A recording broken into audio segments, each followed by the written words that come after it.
नमस्कार दोस्तों, आप सभी का स्वागत है मेरे इस यूट्यूब चैनल विक्की क्लासेस में। तो दोस्तों, आज हम आपको बताएंगे ये टॉप क्वेश्चन जो एग्ज़ाम का दृष्टि से वीवीआई है। अगर आप बिहार पुलिस, बिहार दरोगा, NTPC, railway group D, other competition exam, SSGD, SSC आदि का तैयारी कर रहे हैं तो मेरे इस वीडियो को शुरू से अंत तक ज़रूर देखें और आपको एग्ज़ाम में बहुत लाभ मिलने वाला है। तो चलिए, आज का पहला क्वेश्चन है जो आपके स्क्रीन पर है। पहला क्वेश्चन है, सिंधु सभ्यता संबंधित है। सिंधु सभ्यता संबंधित है। तो क्वेश्चन में बताया गया सिंधु सभ्यता संबंधित है किससे? तो इसका आंसर क्या होगा? ऑप्शन नंबर बी, आदि ऐतिहासिक युग से। आदि ऐतिहासिक युग से। दोस्तों, मेरे चैनल को सब्सक्राइब एवं वीडियो को शेयर, लाइक जरूर करें। तो चलिए, इसका आंसर क्या होगा? आदि ऐतिहासिक युग से। और दोस्तों बता दें कि हड़प्पा के खोज 1921 में दयाराम साहनी ने किए थे। 1921 में दयाराम साहनी ने किए थे। और मोहनजोदड़ो जो कि सिंधु सभ्यता का हिस्सा भाग है, उसको मोहनजोदड़ो का खोज राखल दास बनर्जी ने किया था। तो फिर आगे बताते दोस्तों, इस जो क्वेश्चन है उस पर तो फोकस करना ही है और मेरे इस डिस्कशन पे भी फोकस देना है आपको। डिस्कशन में बहुत सारे क्वेश्चन याद हो जाएंगे। और जो इस सिंधु सभ्यता के लोग लिपि का प्रयोग करते थे और वो लिपि पढ़ा नहीं जा सका, इसलिए मतलब वैसा पढ़ा नहीं जा सका, यही कारण है कि इसे सिंधु सभ्यता को आदि ऐतिहासिक युग के अंतर्गत रखा गया है। ये फोकस करने वाली बात है कि आदि ऐतिहासिक युग क्यों कहा जाता है, सिंधु सभ्यता को आदि ऐतिहासिक युग क्यों कहा जाता है। तो क्यों कहा जाता है? लिपि पढ़ी नहीं जा सकी, उसे आदि ऐतिहासिक युग में रखा गया है। तो चलिए फिर अगला क्वेश्चन है। अगला क्वेश्चन कह रहा है कि भारतीय संविधान नागरिकों को कितने प्रकार के मौलिक अधिकार प्रदान करता है। दोस्तों, हम एक क्वेश्चन को एक दो बार रिपीट करते हैं ताकि आपको क्वेश्चन भी याद करना, तभी तो आपको आंसर ये पता रहेगा कि फलाने क्वेश्चन याद है तो इसका आंसर ये होता है। ऐसा नहीं कि खाली 8-9 याद करना, क्वेश्चन के साथ साथ मतलब ये आंसर भी याद करना। तो इसका आंसर क्या कह रहा है? भारतीय संविधान का मौलिक अधिकार को प्रदान किया गया है। इसका आंसर होगा सी, 6, मतलब 6 गो मौलिक अधिकार। पहले 7 गो था। दोस्तों याद रखिएगा कि पहले मौलिक अधिकार के गो था 7 गो। और ये 44वां संविधान संशोधन के समय ये संपत्ति का अधिकार को कानूनी अधिकार में रखा गया था। 44वां संविधान संशोधन के समय संपत्ति का अधिकार को हटा दिया गया था और रखा गया था किसमें? 300 के काम में रखा गया है। ये भी ध्यान में रखिएगा क्योंकि परीक्षा में पूछे जाते हैं कि संपत्ति का अधिकार किस अनुच्छेद में रखा गया है। 44वां संविधान 1978-79 के बीच में ही हुआ था, जो 300 के काम में रखा गया संपत्ति के अधिकार को। तो चलिए फिर आगे चलते हैं। फिर अगला क्वेश्चन है, ऋग वैदिक के प्रसिद्ध गायत्री मंत्र का संबंध किस देवता से है। दोस्तों, क्वेश्चन में कह रहा है कि ऋग वैदिक के प्रसिद्ध गायत्री मंत्र का संबंध किस देवता से है। तो इसका आंसर क्या होगा कि सावित्री। इसका आंसर क्या होगा? Savitri, B, option number B. दोस्तों, पहला क्वेश्चन है, पहला ऑप्शन क्या है? सोम। पहला ऑप्शन क्या है? सोम, जो ऋग्वेद के 9वें मंडल में वर्णन किया गया है। सोम देवता को वर्णन ऋग्वेद के 9वें मंडल में किया गया है। और बता दें कि ऋग्वेद में नदी है सरस्वती। याद होगा कि सबसे पवित्र नदी, क्वेश्चन ऐसा भी आता है कि ऋग्वेद में जो सबसे पवित्र नदी किस नदी को माना गया है, तो सरस्वती नदी को पवित्र नदी को रूप में माना गया है। और गायत्री मंत्र के 3रे मंडल में सती मतलब ये सावित्री का वर्णन किया गया है। ये भी ध्यान में रखिएगा। तो चलिए फिर आगे चलते हैं। फिर अगला क्वेश्चन है, अगला क्वेश्चन है कि संपत्ति का अधिकार को मौलिक अधिकार की सूची में, हाँ, मौलिक अधिकार की सूची से कब हटाया गया। देखिए क्वेश्चन आ गया कि संपत्ति का अधिकार, मौलिक अधिकार पहले 7 को था, पर 44वां संविधान संशोधन के समय उसे 1978 में भी बोले थे ना कि 1978, तो 1978 में 44वां संविधान संशोधन में संपत्ति के अधिकार को हटा दिया गया है। संपत्ति का अधिकार को हटा दिया गया है, तो याद रखिएगा आंसर क्या होगा 1978, बी नंबर। क्या होगा बी नंबर 1978। देखिए 1-2 बार क्वेश्चन को बोल देते हैं ताकि आपको इस वीडियो देखते देखते हैं याद हो जाएगा। दोस्तों इस वीडियो को लाइक एवं शेयर जरूर करिएगा और चैनल को मेरे सब्सक्राइब कर लीजिएगा और बेल घंटी भी दबा दीजिएगा ताकि जो भी मैं वीडियो डालूं उसका नोटिफिकेशन आपके पास जल्द पहुंचे और इस क्वेश्चन को जितने भी एग्जाम में पूछे जाते हैं वे सभी क्वेश्चन इस वीडियो से आपको मिल जाए। चलिए तो फिर अगला क्वेश्चन है कि झेलम नदी के किनारे प्रसिद्ध वितस्ता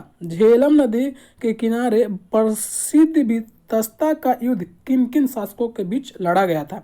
क्वेश्चन बहुत अच्छा है, यह हमेशा पूछते रहता है कि झेलम नदी के बीच कौन सा युद्ध लड़ा गया था। तो ये झेलम नदी के किनारे कौन कौन से राजाओं के बीच लड़ा गया था, तो किस राजाओं के बीच होगा। आंसर नंबर सी, पोरस एवं सिकंदर। इस युद्ध में दोस्तों बता दें, इस युद्ध में जो पोरस एवं सिकंदर के बीच लड़ा गया था, इसमें सिकंदर तो विजयी हुआ था, पोरस को हराकर सिकंदर विजय हुआ था। ये भी ध्यान रखिएगा, पूछा जाएगा एग्जाम में कि पोरस एवं सिकंदर के बीच जो युद्ध हुआ था उसमें कौन विजय हुआ था। विजय कौन हुआ था? सिकंदर। पर यह भी ध्यान वाली बात है, ये आपको नॉलेज होना चाहिए कि सिकंदर एवं पोरस के बीच जो युद्ध हुआ था उसमें सिकंदर तो विजयी हुआ था, पर सिकंदर जितने भी पोरस से राज जीते थे वो पोरस को वापस कर दिए थे। क्यों? क्योंकि पोरस को वो वीरता को देखकर सिकंदर मतलब खुश हो गया था, इसलिए पोरस से जितने भी जीते हुए राज को सिकंदर पोरस को वापस कर दिया गया था। ये भी ध्यान में रखिएगा। तो चलिए अगला क्वेश्चन चलते हैं। अगला क्वेश्चन भी काफ़ी मज़ेदार क्वेश्चन है, बहुत मज़ेदार क्वेश्चन है और एग्जाम के दृष्टि से ये सब बहुत वीवीआई क्वेश्चन है और पूछे ही जाते हैं। तो चलिए हम आपको दोस्तों, हम बिहार पुलिस और बिहार दरोगा का ये टारगेट बैच के रूप में समझिएगा कि हम हर दिन इस वीडियो प्रोवाइड करते रहूँगा और ये हमारे वीडियो को अगर पढ़ते हैं तो आप एग्जाम में अच्छा स्कोर तो ज़रूर करिएगा। ये मैं भी एक स्टूडेंट हूँ और मेरा अनुभव है इतना कि कौन कौन से क्वेश्चन एग्जाम में पूछे जाते हैं और किस तरह से।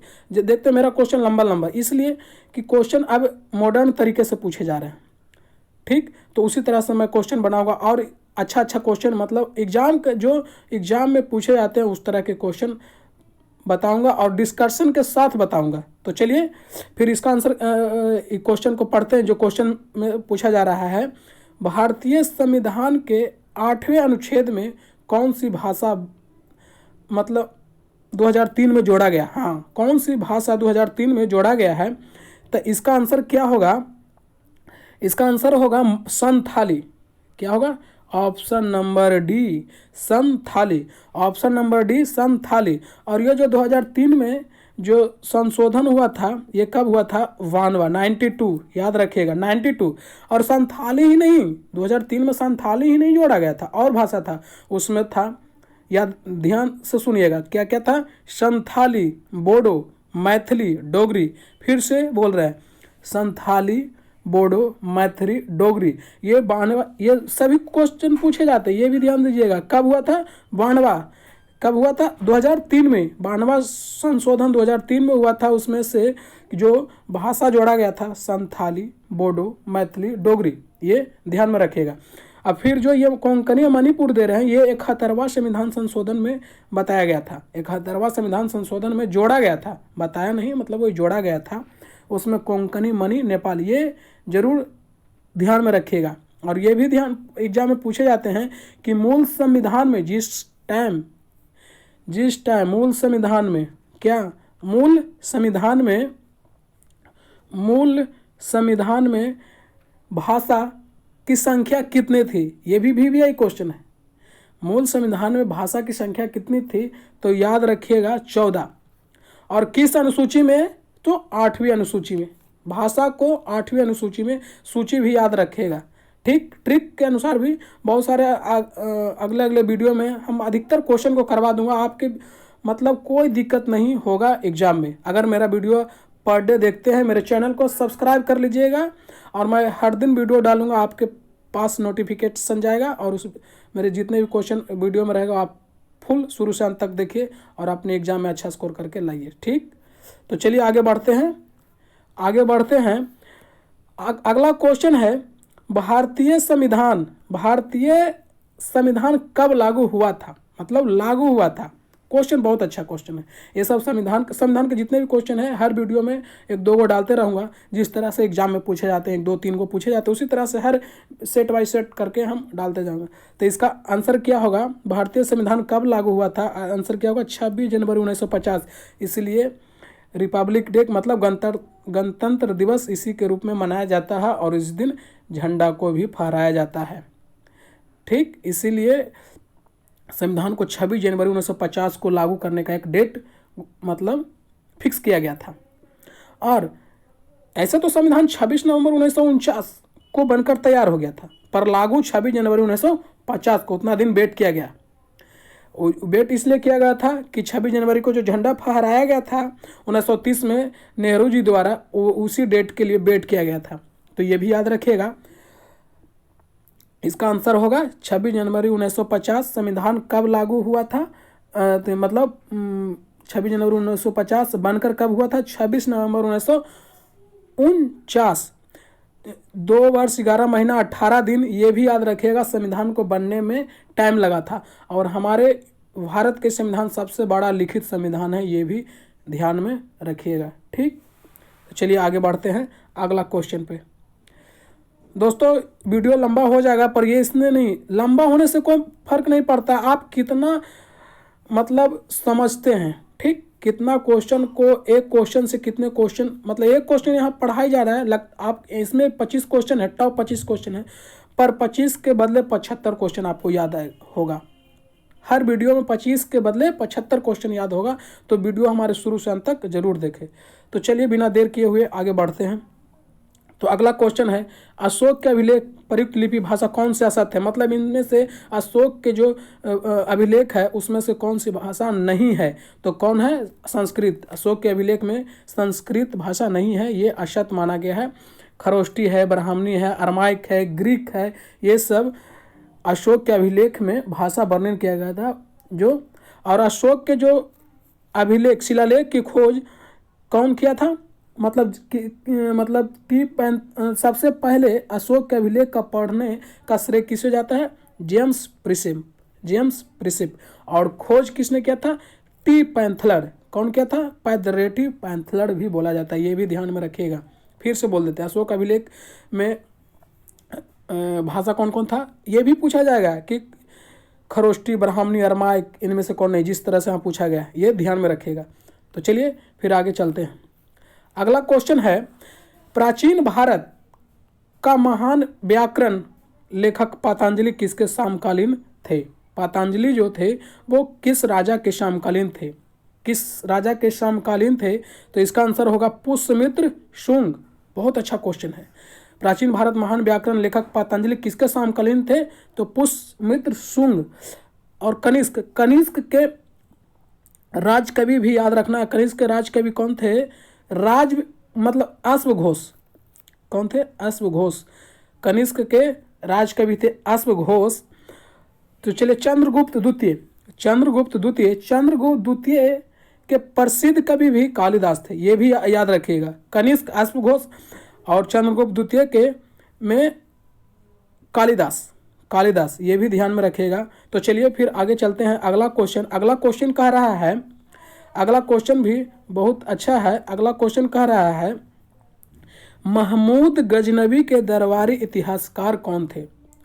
महमूद गजनवी के दरबार में रहते थे बहुत सारे, जैसे अलबरूनी, फिरदौसी, उतबी, फारूकी।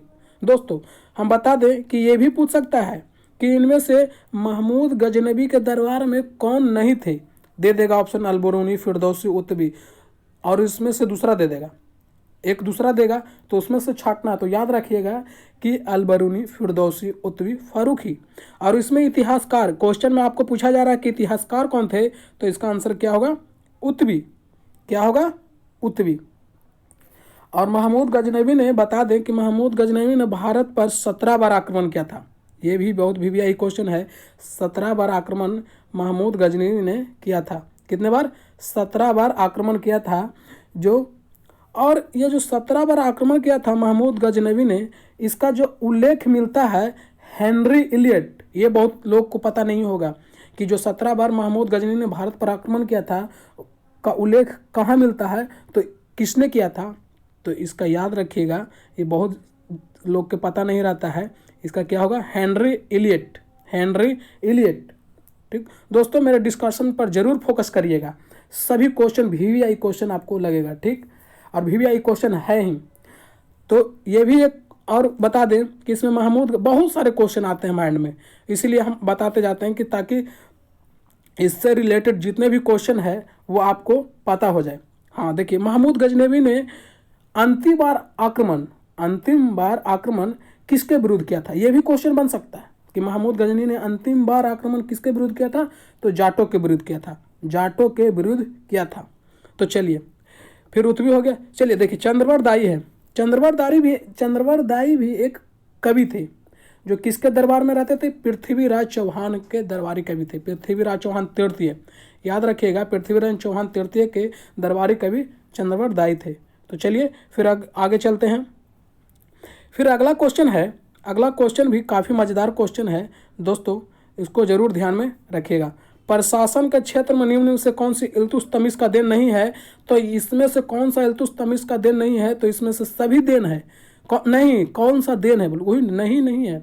प्रशासन के क्षेत्र में निम्न से कौन सी इल्तुतमिश का देन है? तो इल्तुतमिश जो राजा था वो इक़्तिदारी व्यवस्था भी चालू किया था, मुद्रा प्रणाली भी चालू किया था, सैन्य संगठन भी चालू किया था। तो इसका आंसर क्या होगा? उपरोक्त में से सभी। तो चलिए फिर आगे चलते हैं क्वेश्चन पे। अगला क्वेश्चन है कि निम्नलिखित में से किसे भक्ति संत ने अपने संदेश के प्रचार के लिए सबसे पहले हिंदी का प्रयोग किया था? हिंदी का प्रयोग करने वाला सबसे पहले कौन था? तो इसका आंसर क्या होगा? रामानंद को जानबे करते हैं। उत्तर भारत से दक्षिण भारत, ये वाला भी क्वेश्चन आपको ध्यान में रखना। तो चलिए फिर आगे बढ़ते हैं। फिर अगला क्वेश्चन बहुत मज़ेदार क्वेश्चन है जो कि आपको एग्जाम में पूछे ही गए हैं। चंद्रमा पृथ्वी का एक चक्कर कितने दिन में लगाता है? चंद्रमा सूरज वाला क्वेश्चन एक आध को पटक ही जाता है जो ज्योग्राफी के अंतर्गत आते हैं, तो ये ध्यान में रखिएगा। तो चंद्रमा का जो चक्कर एक चक्कर कितने दिन में लगाता है? तो ऑप्शन नंबर सी 27.5 दिन, 27.3 दिन। हाँ, ये भी ध्यान में रखने वाला बात है कि चंद्रमा को जीवाश्म ग्रह भी कहा जाता है। ये भी क्वेश्चन एग्जाम में पूछे गए हैं और पूछे जाएंगे। ठीक, ध्यान में रखिएगा। चंद्रमा को जो न्यू स्टूडेंट जो अभी तैयारी कर रहे हैं वो सब ये सब छोटे क्वेश्चन पे भी फोकस करना है आपको। ठीक, एकदम छोटा भी क्वेश्चन को आपको फोकस करना है। बहुत सारे एक्सपीरियंस स्टूडेंट रहते हैं वो तो उनको याद ही रहता है, पर जो अभी न्यू तैयारी कर रहे हैं उनको सभी छोटे क्वेश्चन पे फोकस करना है। तो चलिए बता देते हैं कि चंद्रमा पृथ्वी का चक्कर 27.5 दिन में लगाता है और ये चंद्रमा को जीवाश्म ग्रह भी कहा जाता है। और एक क्वेश्चन चंद्रमा से फिर बता देता हूँ, चंद्रमा की सतह के अध्ययन को क्या कहा जाता है? ये भी क्वेश्चन आता है। चंद्रमा की सतह का अध्ययन क्या कहा जाता है? तो इसका आंसर क्या होगा? सेलेनोलॉजी। फिर एक क्वेश्चन और हम आपको बता दें हैं जो कि एग्जाम में पूछे गए हैं। चंद्रमा का द्रव्यमान पृथ्वी के द्रव्यमान से कितना गुना है? याद रखिएगा, एक क्वेश्चन से आपको 4-5 क्वेश्चन बता रहा हूँ। ठीक, तो अमूमन बनता है आपको वीडियो लाइक एवं शेयर जरूर करें और मेरे चैनल को सब्सक्राइब जरूर कर लीजिएगा। तो चलिए क्वेश्चन क्या था, बता रहे थे चंद्रमा का द्रव्यमान पृथ्वी के द्रव्यमान से कितना गुना है? ये माइंड में बैठा लीजिए, ये क्वेश्चन आते रहता है। 1/81 गुना। कितना? 1/81 गुना। तो ठीक है, आगे बढ़ते हैं। अगला क्वेश्चन चलते हैं। अगला क्वेश्चन है, निम्न में से कौन सी ग्रीन हाउस गैस नहीं है? जितने भी क्वेश्चन है दोस्तों वीवीआई क्वेश्चन लग रहा है। आपको खुद ही पता लग रहा होगा कि जो एग्जाम जो प्रीवियस ईयर क्वेश्चन देखते होंगे, पेपर देखते होंगे, उसमें ये सब क्वेश्चन हमेशा आते रहता है। ग्रीन हाउस वाला माइंड में बैठा लीजिए कि ये क्वेश्चन आता ही है एकदम, और ये इसी में फंस जाते हैं। तो आपको हम फंसने नहीं देंगे। अगर हमारे वीडियो को पर डे देखिएगा तो मेरे चैनल को सब्सक्राइब एवं बेल घंटी दबा दीजिए और वीडियो को शेयर एवं लाइक जरूर करिए कि जो भी पता नहीं हो उससे भी पता हो जाए और कोई भी बंदा मतलब ऐसा ना हो कि छूट जाए। तो चलिए बताते हैं कि कौन सा ग्रीन हाउस नहीं है। तो कौन सा नहीं है, तो इसका आंसर क्या होगा? आर्गन। इसका आंसर क्यों कौन होगा? आर्गन। दोस्तों खांसी थोड़ा हो आ गया था इसलिए आर्गन। तो चलिए आर्गन के बारे में भी बताते हैं। आर्गन एक अक्रिय गैस है। अक्रिय गैस तो जानवे करते हैं, क्रिप्टॉन, ज़ेनॉन ये सब होते हैं, रेडॉन, ये सब आर्गन गैस है। ये सब भी ध्यान में रखिएगा, ज़ेनॉन, आर्गन, क्रिप्टन ये सब अक्रिय गैस है। उसमें आर्गन जो है हमारे वायुमंडल में सबसे अधिक पाए जाने वाला अक्रिय गैस है। दोस्तों एक क्वेश्चन से 2 क्वेश्चन आया कि नहीं, तो इसी तरह से पढ़ना चाहिए कि एक क्वेश्चन पढ़े।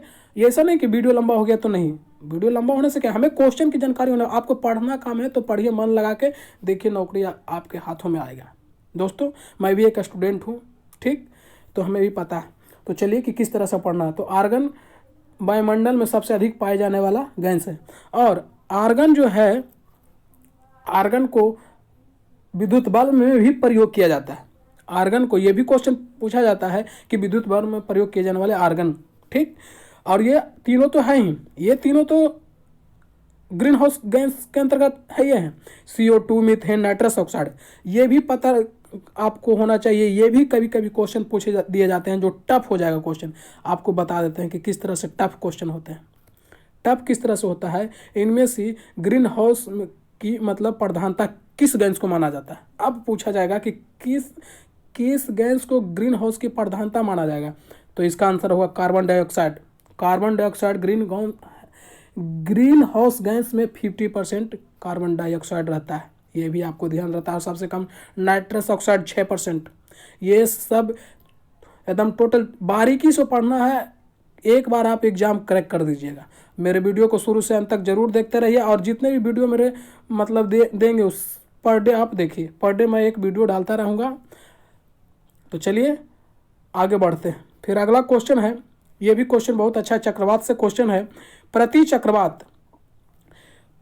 चक्रवात में वायु दाब कहाँ अधिक होता है? तो कहाँ अधिक होता है, इसका क्वेश्चन डायरेक्ट बता देता हूँ कि केंद्र में। और प्रति चक्रवात एक होता है, ये भी ध्यान दीजिएगा। चक्रवात होता है जिसमें आंधी तूफान आता है, पर प्रति चक्रवात में मौसम साफ रहते हैं।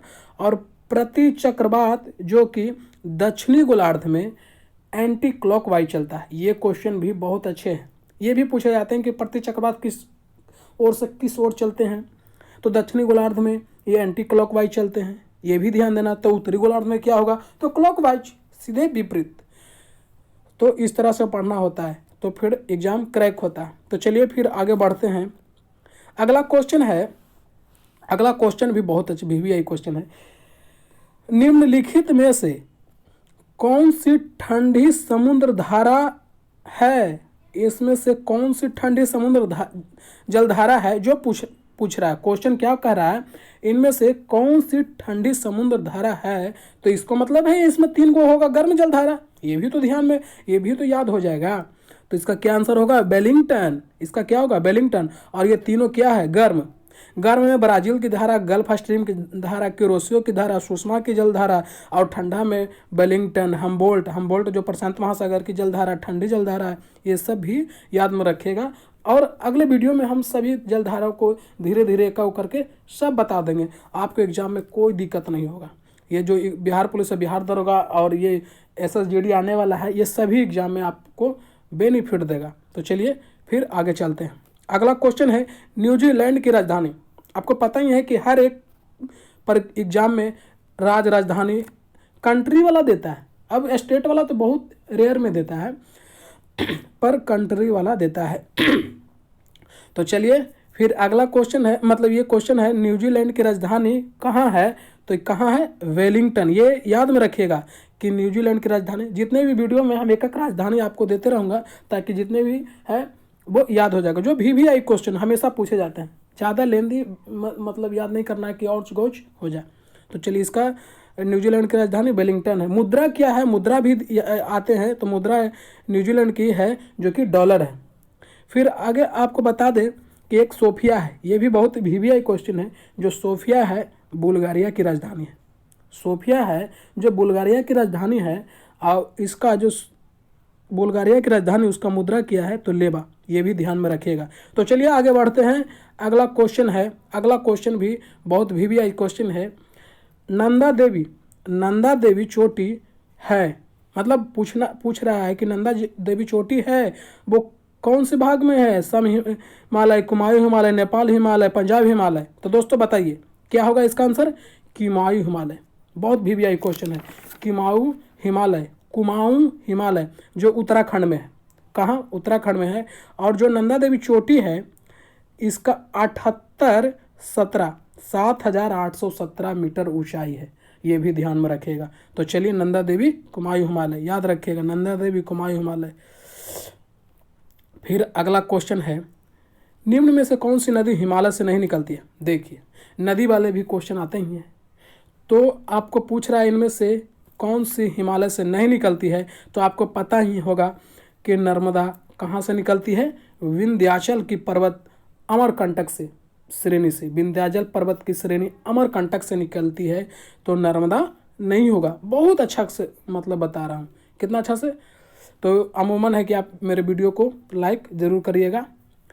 तो चलिए बता दें कि नर्मदा निकलती है। देखिए, ऐसे तो ब्यास निकलती है रोहतांग दर्रा से, ये भी पता है, पर ये पूछा जा रहा है हिमालय से, तो आपको लगेगा कि ये तो रोहतांग दर्रा से निकल रहा है। नहीं, पर जितने ये सब जो ब्यास, चिनाब, यमुना है वो हिमालय का ही भाग से निकलता है। रोहतांग दर्रा ही हिमालय के, जैसे पर्वत पूछा ना विंध्याचल पर्वत, उसी हिमालय पर्वत है, उसी तरह से निकला गया है। तो इसमें कन्फ्यूजन होने वाली बात नहीं है। और ये भी पूछा जाएगा कि यमुना कहाँ से निकलती है, ये भी क्वेश्चन पूछे जाते हैं। तो यमुना कहाँ से निकलती है?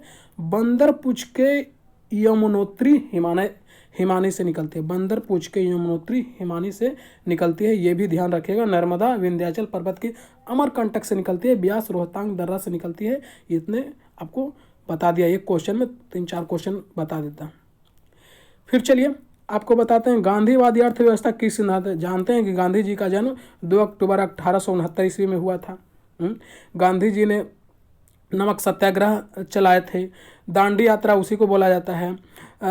ये भी क्वेश्चन आता है कि गांधी जी मतलब भारत में सत्याग्रह कहाँ से स्टार्ट किया था? चंपारण में, सबसे पहले चंपारण में। अगर ऐसे पूछेगा तो दक्षिण अफ्रीका में, दक्षिण अफ्रीका से कब लौट के आए थे? 1915 में। ये सब भी आपको ध्यान देना है। तो यहाँ क्वेश्चन कह रहा है गांधीवादी अर्थव्यवस्था किस सिद्धांत पर आधारित है? तो न्यास धारता, याद रखेगा, न्यास धारता। फिर अगला क्वेश्चन चलते हैं। अगला क्वेश्चन है कि बिहार में सबसे, देखिए बिहार, अगर बिहार SI, बिहार पुलिस के आप एग्जाम दे रहे हैं तो उसमें से अमूमन है कि बिहार के एक आध क्वेश्चन आ जाते हैं। तो बिहार के भी क्वेश्चन एक आध प्रोवाइड कर दूंगा वीडियो में, ठीक, मतलब दे दूंगा। तो चलिए बता, इसमें भी बहुत अच्छा क्वेश्चन है। बिहार में सबसे पुरानी नहर कौन है? सोन नहर सबसे पुराना नहर है, याद रखिएगा। सोन नहर। क्या होगा आंसर? D नंबर, सोन नहर। सोन नहर सबसे पुराना नहर है, याद रखिएगा, तो मन में बैठा लीजिएगा। और ये 1874 में इसका निर्माण हुआ था, ये भी ध्यान में रखिएगा, 1874 ईस्वी में। और ये जो सोन नहर है अभी नर्मदा अमरकंटक से निकलती है, उसी तरह सोन भी नहर जो है कहाँ? अमरकंटक से निकलती है, ये भी ध्यान। और ये सोन नहर पटना में आके गंगा में मिलती है, गंगा में आके मिलती है, ये भी ध्यान में रखिएगा। तो चलिए फिर आगे अगला क्वेश्चन है, राष्ट्रपति शासन। राष्ट्रपति शासन अधिकतम लगाया जा सकता है कितने? तो 3 वर्ष तक। ऐसे न्यूनतम तो जान ही रहे हैं कि 6 माह तक राष्ट्रपति शासन लगाया जाता है। कितने? 6 माह तक। अधिकतम अगर संसद से पारित किया जाता है तो उस पर 3 वर्ष तक राष्ट्रपति शासन। और राष्ट्रपति शासन कब लगता है ये भी आपको पता है, जब शासन विफलता में आज चला जाता है, मतलब किसी का सरकार नहीं बन पाता है। और जो राष्ट्रपति शासन लगता है वो 356 अनुच्छेद के, मतलब राष्ट्रपति शासन, ये भी क्वेश्चन पूछेगा, राष्ट्रपति शासन के अनुच्छेद में 356, ये भी आपको ध्यान देने वाला बात है, ठीक। और इसमें राज्यपाल मेन सर्वे सर्वा होते हैं। राष्ट्रपति में कोई मुख्यमंत्री काम नहीं करता है, कोई मुख्यमंत्री होता ही नहीं है, तो वो राज्यपाल होता है, ये भी ध्यान में रखिएगा। फिर अगला क्वेश्चन है, अगला क्वेश्चन क्या है कि एक वर्ष में कम से कम कितने बार संसद की बैठक होना आवश्यक है? कितने बार? 2 बार, कम से कम 2 बार, याद रखिएगा। चलते हैं, आगे बढ़ते हैं। फिर अगला क्वेश्चन है, निकट दृष्टि दोष से पीड़ित व्यक्ति को चश्मे का प्रयोग किया जाता है। देखिए VVI क्वेश्चन, ये भी एग्जाम साइंस में सभी सेक्टर से मैं आपको क्वेश्चन दे दूंगा। फिजिक्स, केमिस्ट्री, बायोलॉजी, जितना भी क्वेश्चन है सबसे 1-2 क्वेश्चन हर सेट में, ताकि जितने भी परीक्षा में पूछे जाते हैं 1-2 क्वेश्चन सभी से आपको टकरा जाए और आप एग्जाम में अच्छा रैंक करके आ जाए। तो चलिए, इसका आंसर क्या होगा? निकट दृष्टि। निकट दृष्टि क्या होगा? निकट अवतल, निकट अवतल, दूर रहेगा तो उत्तल, ये भी आपको ध्यान देना है। ठीक, निकट दृष्टि दोष अवतल, दूर दृष्टि दोष उत्तल का चश्मे का प्रयोग किया जाता है। तो फिर अगला क्वेश्चन चलते हैं दोस्तों, ये हमारे इस वीडियो का लास्ट क्वेश्चन है। और हर दिन वीडियो पाने के लिए मेरे चैनल विक्की क्लासेस को सब्सक्राइब जरूर कर दीजिए और बेल घंटी भी दबा दीजिए, ताकि मैं जब भी वीडियो डालूं तो आपके नोटिफिकेशन सबसे पहले पहुंचे। तो चलिए, ये भी अगला क्वेश्चन है जो कि साइंस से रिलेटेड है और काफ़ी अच्छा क्वेश्चन है। कास्टिक सोडा का रासायनिक सूत्र पूछ रहा है, तो ये भी काफ़ी अच्छा क्वेश्चन है। कास्टिक सोडा का रासायनिक सूत्र क्या है? NOH, sodium hydroxide, sodium hydroxide. अगला है NaCl, सोडियम क्लोराइड, जो कि साधारण नमक बोला जाता है। NHCO3, सोडियम बाइकार्बोनेट, इसका क्या है? खाने वाला सोड, बाई खाओ और बाई आ जाओ, ये याद रख। सोडियम बाइकार्बोनेट क्या होगा? खाने वाला। NO2CO3, sodium carbonate, sodium carbonate, sodium carbonate को धोने वाला सोडा भी कहा जाता है। तो दोस्तों, फिर अगला वीडियो में आपको मिलेंगे। Thank you for my